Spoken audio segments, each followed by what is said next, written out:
Hi, and welcome to the Microdose Diet. This is a podcast on personal and professional development, and I use alternative medicine such as microdosing psychedelics to make your life and my life better.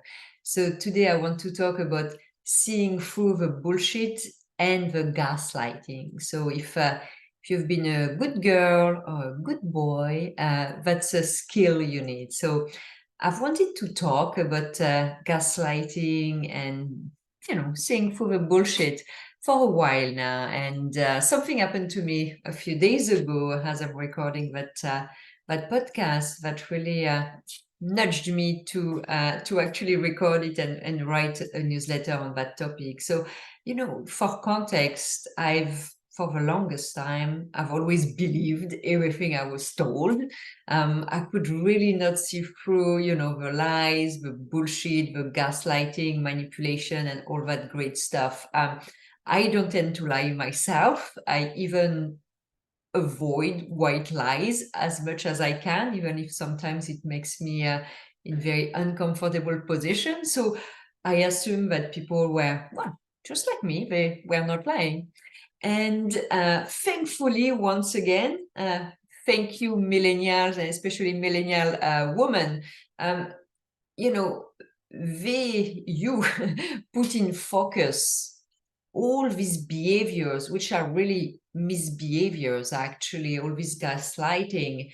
And all these things that we had the tendency, at least I had the tendency for decades to take with a smile and not question, and actually, like feeling almost guilty and passive based on what I was hearing the media, but also the people close to me tell me. And I started really question what I was hearing. And that's where I think critical thinking is so important. And as I started to question all of that, I realized, gosh, many people exaggerate their achievements. They turn tables on you, and sometimes they just plain lie. And the stories I'm going to tell you are really, I would say, cautionary tales. That if you're not careful, you will end up, being caught up in guilt, in smallness, in misinformation, because of unscrupulous people that are manipulating you. So hopefully you can follow the easy strategy and the tips I'm going to give you in order to avoid the smoke and mirrors and see right through the bullshit. So listen and get the upper hand on gaslighter. So, on one end, I've had a very, very good radar for bullshit because I'm very intuitive. But on the other end, this radar has been so messed up with that it was not very helpful. So, so you see, my parents, and I mean, God bless them, they are both pathological liars. What are the chances that both of your parents are? Mine are. And they are not bad people. They're just extremely manipulative in their own way. So my father is, that typical strong man. And he would tell you, with a lot of conviction, massive lies, but like literally without blinking. And if you were to, seem to question or push back, then he would start screaming. So, that was just a good way for him to manage his power. So that was really, like the basic male bully from the 50s, like where it was a behavior that was totally acceptable, My mother was different. Obviously, she didn't really have a choice to be more subtle. And but she was also way more damaging to me. She was more damaging simply because, well, she was my main caregiver, and she was my main and almost only female role model. So she used a very interesting mix of gaslighting, bullying, manipulating to really keep me in check. Obviously it's easier to control someone when you're constantly turning tables and changing reality in them. And herself was also, let's be honest, caught into that female conditioning of the 50s. So she had her own, baggage to deal with. And so I never knew what was true, what was not. It was changing constantly. And as you can imagine, that really F up your head, but also your bullshit radar when you are a kid. So I was totally clueless of what was a respectful behavior, what was not a respectful behavior, what was exaggeration, what was not exaggeration. I was taking everything at face value. And so again, when a decade ago, a millennial woman started really overtly pushing back and calling out on the bullshit and the manipulation that they were supposed to accept with a smile, it was a real eye-opener for me, because I really needed that. I was just like, oh my God, I have been manipulated for the last 35 years. So I still get caught in bullshit and gaslighting sometimes, but less and less. So big thank you to you, millennial woman, if you're listening. But also I now have more trust in my own bullshit radar. So when I feel, that queasy feeling in my gut, chances are something is wrong. So let me talk about 3 strategies and how I use them to detect, but also to basically disarm the gaslighting and the bullshit. So the first strategy, I call it really. And I used that initially with one of my former bosses. So a few years back, I worked for a large Canadian bank. And after a few months of a very challenging situation with my boss, I decided to bring it to HR and to his boss. And it was the first time in my career that I ever had a difficult relationship with my boss. So I was at a total loss about what's happening. Like the guy would scold me if I were to speak up in meetings, or if I were somehow visible in any ways. But behind my back, he would criticize me for not speaking up. He would blatantly lie to me, retain information, try to manipulate my team against me. I mean, it was, pardon my French, but a total mindfuck. So, but at the same time, this was my first real conscious realization that someone was purposefully gaslighting me. Unfortunately, at this time, I didn't know the word and the concept that would have really helped me. But you know what? It has really helped me to actually wake up from that deep slumber that my conditioning had put me under. So there is that strategy, which I stole from Joe Dispenza, really. So the really strategy is pretty simple. It entails looking at a situation and asking yourself, really? When something sounds fishy, obviously, you can ask yourself, really, even it doesn't ask fishy, but you're going to ask yourself really many, many times, which is not a bad thing. But let's start with what is fishy. So I have a couple of anecdotes from that time with that guy. So at one of my dreaded one-on-one with that lunatic, he started going on and on the fact that human resources was worried because of my visibility outside the bank. And this is really when I started using, really, why on earth would HR be first aware that I'm speaking at conferences outside the bank, but also worried about that? Really? And this has been, since then, a lifeboat for me, because I realized that this guy has been literally lying to me all along.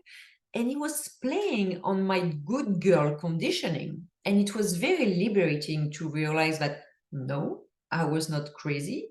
This guy was really turning tables, lying, manipulating, bullying me.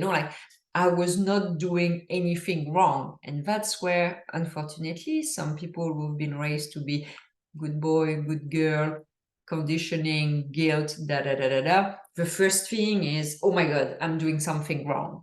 But in most cases, you don't. People are just manipulating you because they know you're very sensitive to the fact that you want to do everything right. You want to be a good person.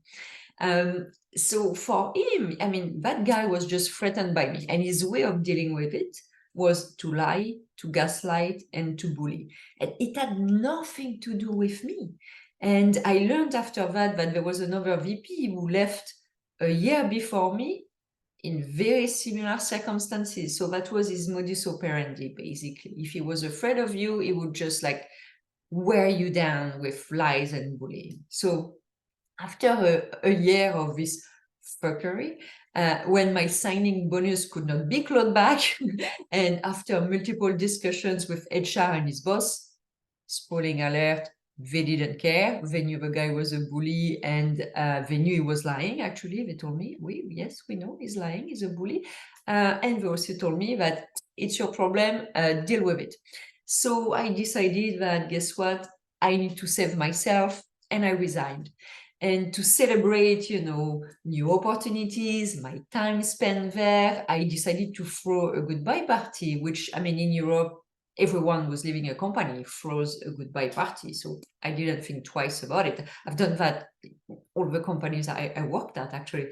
And it didn't go very well with him, because that really pushed him over the edge. In his little mind, like everything was done vis-a-vis himself.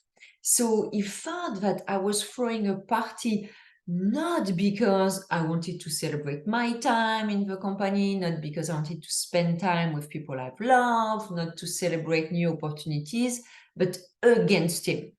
And that, my friend, is the issue with manipulative people. First, they think everyone is like them, and that there is always a play, but also they tend to be pretty narcissistic, and they think that everything is about them, So that's what makes them so dangerous for people who are benevolent and who end up in their orbit, because you don't think that way, and it's difficult to sometimes understand how F up these people are. So as I sat down in front of him for my last one-on-one, I noticed he had printed out the invitation, and he had gone through all the guests to see who I had invited. And then came the last slide. So he left during our entire meeting, the paper right in evidence in my face. And then as the meeting touched to his end, it's like, HR, I'm not sure why it was always HR. I think it was giving him legitimacy, and he thought I was not talking with HR, probably. HR is worried about your party. You invited a lot of senior people, and really that worries them. And to that I answered, I would think that they have better things to do than go through the list of guests for a goodbye party. And I just left him there. And I was so proud of myself, because I'd been able to play really in real time, which I admit is still an uphill battle for me. I'm still dotting my radar less and less, but usually I need a bit of, really, when the situation has already unfolded. But, before I didn't even realize it. So there's a lot of progress. So again, this guy, walking catastrophe, but I have to give it to him that he really woke me up. And well, on one end, I would have better not to go through that harassment.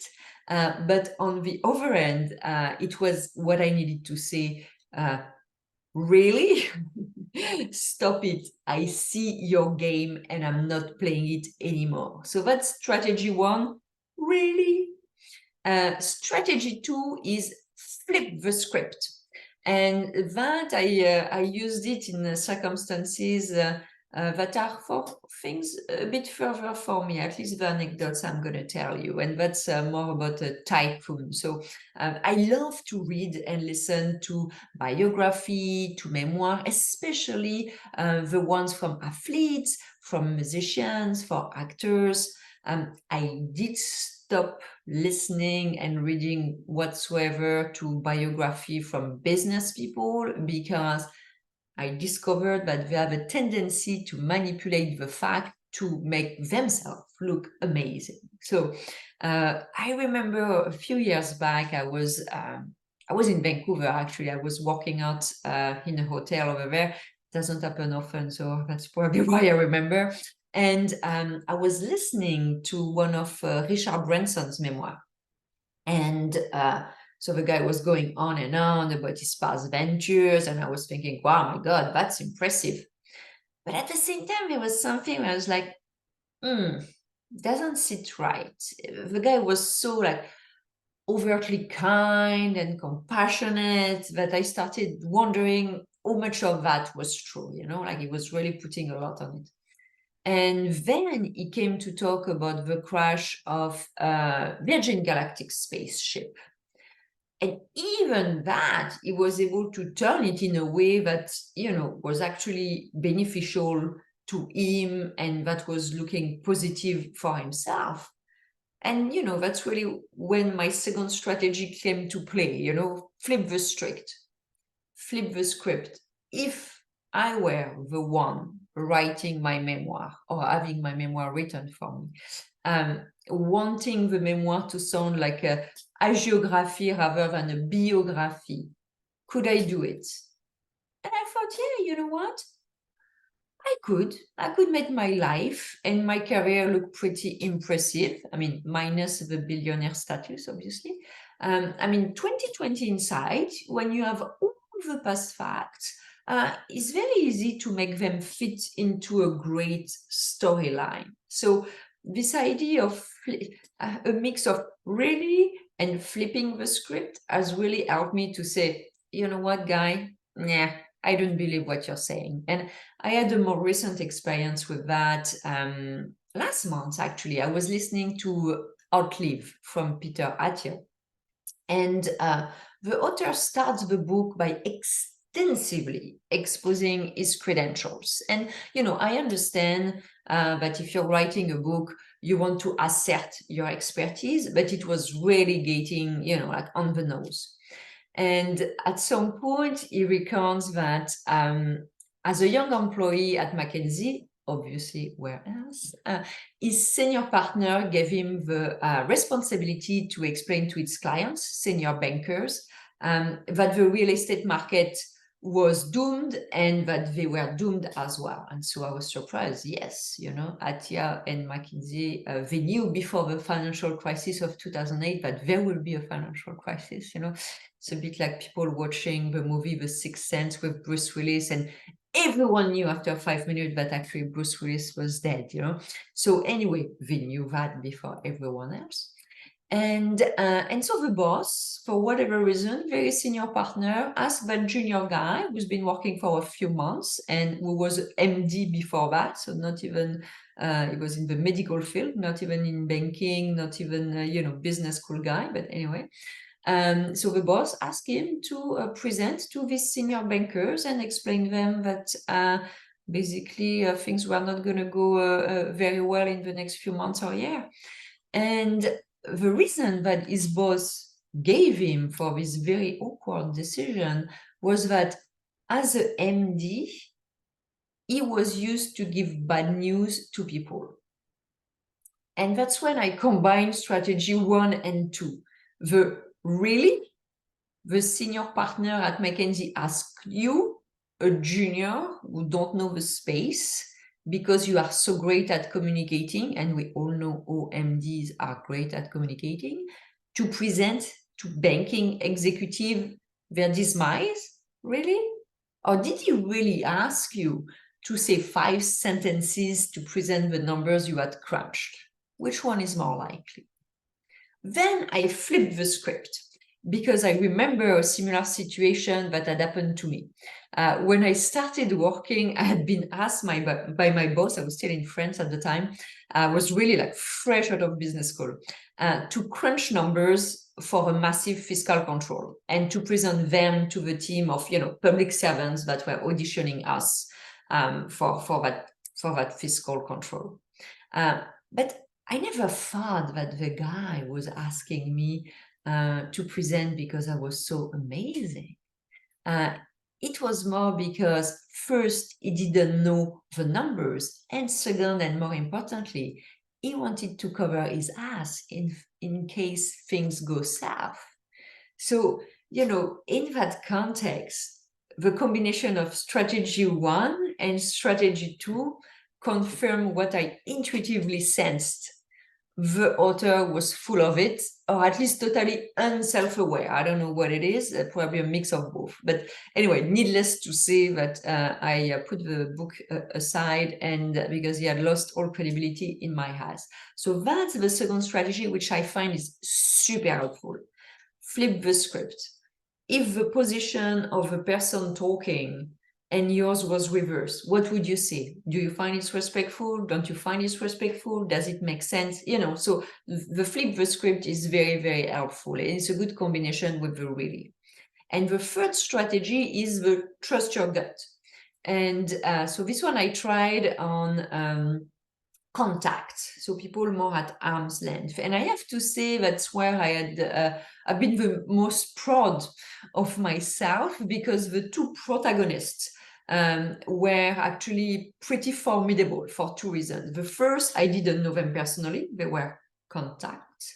And second, their job title and background gave them quite a bit of clout.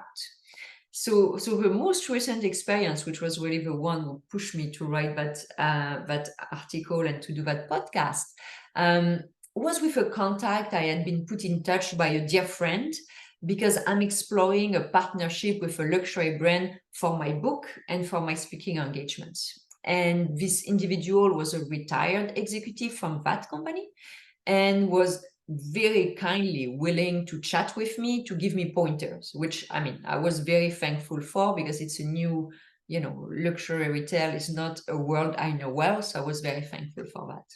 So I had texted him as instructed by my friend, and I had not heard from him back, because apparently he was at the cottage. I had checked with my girlfriend. I had the right phone number. The text didn't go to anyone else.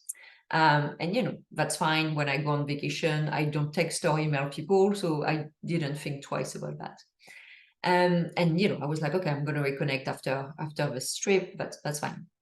So a week later this text, I wrote a post on LinkedIn to show the outfit I decided to wear for the cover of my book, explaining that it has been a challenging decision for me to put a picture of myself on the cover, because I'm not super comfortable showing myself from a physical perspective.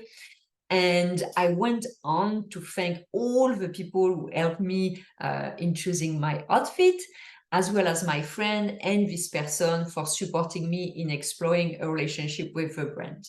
So, pretty innocuous post aiming at, showing my outfit, publicizing the book, thanking my supporters, and putting myself out there for that brand in their clothes.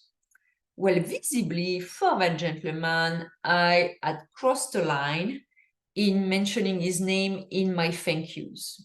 As I guess, I realized actually in insight, he was not planning to talk to me at all, and certainly not helping me. So actually, I realized he was actively ghosting me. He was not away at the cottage. So anyway, not 5 minutes after the post came up on LinkedIn, he sent me a nasty text that he was at the same time reading my text from 8 days ago and the LinkedIn post, what are the chances, and that he was alarmed, in capital words, considering he had no idea what I was talking about and why I was thanking him for. I have to say, my first reflex as a good girl was shrinking and thinking, oh my God, what have I done? What a bad girl I am.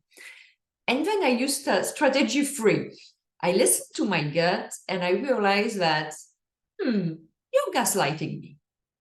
Using my offensive thank you as a justification that he would absolutely not talk to me, while blatantly lying that he had seen both messages at the same time, and he had no context by my friend. So come on, it's not written to me, on my forehead, at least not anymore, And as if it was not enough to patronize me, he put my friend who connected us in the middle of the situation. So, you know what? I did apologize to him and removed his name from my offensive thank you post to placate him because, well, he's a friend of my friend. But I was not a happy camper to have been disrespected and manipulated at the same time. And you know what? In the past, I would not have asked myself twice what was happening. I was wrong. I deserve to be scolded. But no, I'm just like, no, you're just a lying person. And you disrespected me. That's the reality. I didn't do anything wrong. So my friend obviously did confirm that she gave him the context when giving me his contact information. Why on earth would she put us in touch without the context? I mean, you know, it's not online dating here.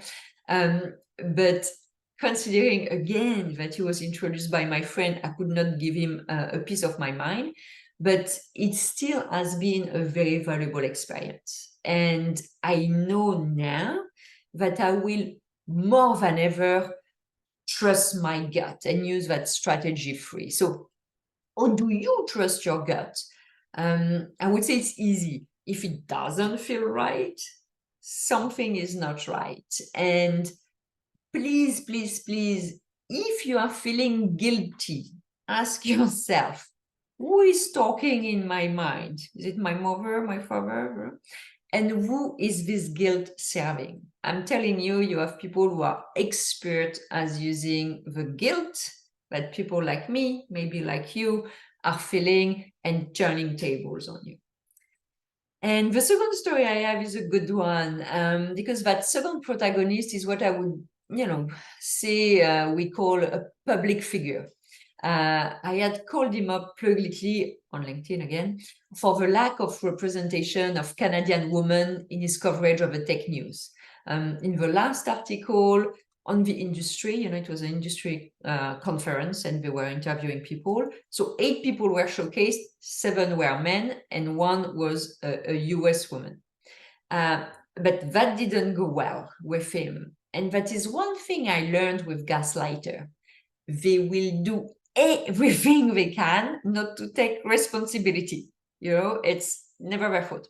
So they'll go through their playbook, but before admitting that's their fault, they won't. And it's so stupid because that could have been such a great move for the publication and the journalist to answer to me and say, you're right, we dropped the ball, we will be more mindful, we'll do better, and we will make sure we have an equal number of men and women in industry articles. But no, it's not the rose they choose. So first strategy the journalist used was bullying. So send me an email saying, call me now, with his phone number. I was just like, no. First you say please, and second, I'm not at your disposal. So when you realize that I was not going to get any of his shit, he went to strategy 2, table turning. His thought was that I was demeaning, I'm not sure where he came up with that, but I was demeaning the US woman who had been interviewed by saying that no Canadian woman had been interviewed. So that was quite an interesting jujitsu move. I don't know, maybe usually that works. I have no idea. So when he did that, I called him up on this Gaslighting. I say, well, nice try, but no, I don't feel guilty, and that's really gaslighting, you know. And you could see I was showing no remorse for my unkind words and bad behavior, because being blatantly sexist is okay, but calling someone for it is not okay. So he ended up having no choice but to admit that they dropped the ball, and they will strive to do better, which they didn't do. Obviously, it's been more than a year, and the coverage is still the same catastrophe. So, but anyway, so here in that context as well, strategy 3 of, you know, feel your gut, trust your gut, was very helpful to me to stick to my guns, not to question myself. And that despite the pressure that was applied from someone, some might say, more powerful than I. So, you know, in conclusion, I mean, it's not easy to call out a manipulator. a gaslighter, a bullshitter. Some people call that a narcissist, whatever. I think it's a mixed bag of things. It's really a spectrum. And it's not easy to call them out on their behavior, but also you don't necessarily have to, but you have to see through their behaviors. So you don't end up playing small, being invisible, apologizing, feeling guilty, or in summary, being a good boy or a good girl, And I'm sure you, like me, you have encountered many unscrupulous people like that who took advantage of, your kindness, your naivete, but mostly your conditioning to play nice. And it is not about looking for conflicts, but it's about being respected as an intelligent person who has feelings too, both sides of the equation has feelings in that scenario. So I am personally tired of feeling guilty because I'm not a doormat and for wanting to be respected.